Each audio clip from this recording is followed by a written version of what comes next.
And now, ladies and gentlemen, Her Excellency Madam Susi Pujiastuti would like to deliver her remarks. Please, ma'am. Her Excellency, ambassadors from partner countries in Jakarta, official representative from ministries and institutions of the Republic of Indonesia, distinguished participants, ladies and gentlemen. Of course, I would like to address my senior Ibu Mari Pangestu and Bapak Hasan Wirayuda. So allow me to express a warm welcome to all the participants and speakers who are joining us here. Today we have two important events: the opening of International Training Program on Marine, Fisheries and Maritime Security, and also the International Workshop on IUUF fishing and organized crime in fishing industry. I would like to also convey my highest appreciation to the Minister of Foreign Affairs of the Republic of Indonesia for the collaboration in co-hosting these events for our minister. We all understand how important the ocean for us. And we do believe, we all also understand that the ocean doesn't need us. We need the ocean more than the ocean needs us. 71% of our planet is oceans. And one world is one ocean. We are connecting. So the fish stock that's happened in Indonesia is also supplying most of the around and also globally around the world. So the sustainability of every marine resources in one country will affect also the fish stock in another country. The cooperation between countries is very important. Since Bapak Joko Widodo, our president in 2014, bringing the missions, a new mission for Indonesia, which before having oriented to agriculture, and now we want to become a maritime country. We want to become may want to make the ocean as the future of our nations, which is very realistic, and it should be, because 71% of our country is also oceans. But we had been experienced in the lately 2 decades before 2014, especially after 2001, when Indonesia starting giving license to foreign fishing vessels to have Indonesian flag and fishing in our country.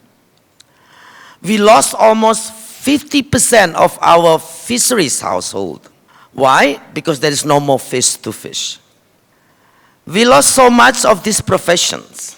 So the mission of Pak Jokowi is just in the right time and in the right place. And our ministerial executing it in 3 pillars. One is sovereignty, the second is sustainability, and the third is prosperity. We expect the third one is coming automatically when the first 2 are being done appropriately. Here I would like to highlight for the next 2-3 days for you to training and seminar that it's so important to understand what IUU is for our ocean, for the sustainability of our resources. When you understand this, you will see here and then come to one will. We have to be agreed together. From 516 and plus 26 last month, foreign vessels that fish illegally in our water and being sunk. Until today, we haven't able to trace and take down the owner of the vessel. This is a big problem. This is a big homework for all of us here. African water is connected to Indonesia water. South American water is also connected to Indonesia water. We all one world, one oceans. If we still disagree on IUU fishing as a transnational organized crime, allow me here to put several cases. The Viking, that we take it down in 2017. It's crewed by 4-5 nationality, having 25 flags in their compartment. The captain from Chile, the master of engineer from Ecuador, the seaman, the fishing master from Thailand, other from Indonesia. The last STS-50, it's crewing with 10 Russians and 20 Indonesians. STS-50 having 8 flags. 6 times changing registration name of country.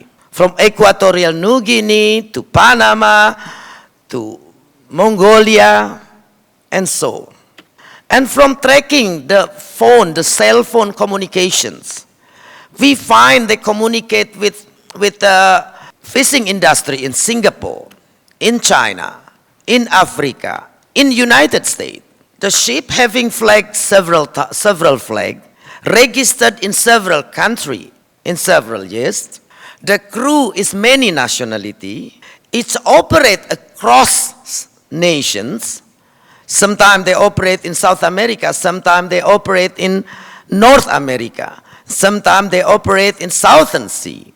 Why we still disagree on IUU fishing as a transnational organized crime?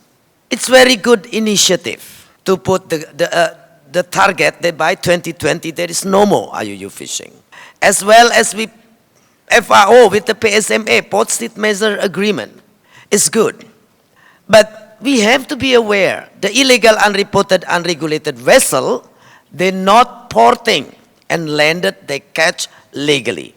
So they will not go to the port that have PSMA. So PSMA, Port State Measures Agreement, only effective can become one of the major action against IUU fishing if you also ban on the transshipment. Because without ban on transshipment, they will still do transshipping they catch. And the big refrigerated vessel will wash everything and bring it to the port as a legal catch. Because the collecting boat is not a fishing vessel. The one do the IUU, we classificate is the fishing vessel. And they are mostly on the regime of a cargo vessel, not on the fishing vessel side. This is a homework for us, how we will address, how we will go. I hope this training not only sharing Indonesian success, but also for us to be alerted by the homework, the point that's still out there for us. I would encourage every state here, the Pacific, the Africa, to not anymore licensing your water for fishing, because they will get the concession only 10 or 100, and the vessel out there existing is 10 times, maybe even more. And you will surprise that they are the same color, the same size, the same name. And this is the way the practice of illegal, unreported, unregulated fishing. Once you give them the license, they always have the access to your port, mean they will survive. And those vessels will stay forever almost at sea, at the high seas, where there is no jurisdiction from any country. So other than classificate IUU fishing as a transnational organized crime, I also would like to highlight that we have all to aim for a rights for the oceans. Why? If human, us, is only how many % of this planet, we have the human rights. The environment, we enable them to have also the rights. The ocean is 71% of the planet, and 61% of 71% is the high seas. And they are unprotected. So, this is the homework that I want to highlight for all of you to continue to discuss and how we want to go from this. It's time for all of us to work together. With 500 more vessels sunk without able to have any owner to prosecute, it's an incredible problem we are facing.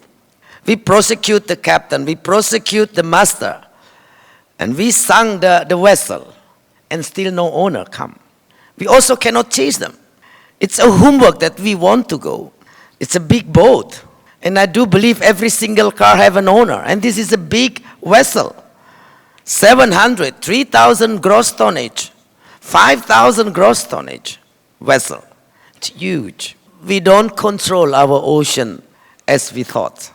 So every country still have a big work and a big obligations and a big task to protect their own. So I hope this seminar, this workshop will bring everyone to work together, giving information to each other Open your data on vessel that everybody can see, so we can notify when one illegal vessel is moving from one state to another. So if it is more countries sharing their FMS, and then we are able to watch all these things happen together, that will be good for all of us to continue cooperate and hand it the bad guy that's doing fishing illegally. While in the same time, I'm very glad that APEC finally putting on one of the article number 40, addressing as illegal, unreported, and unregulated fishing remain in many parts of the world a serious threat to sustainability of the oceans. But for the growth of global population, we should care of our oceans. We need the protein diet for all of us, very important, to have quality of the mankind.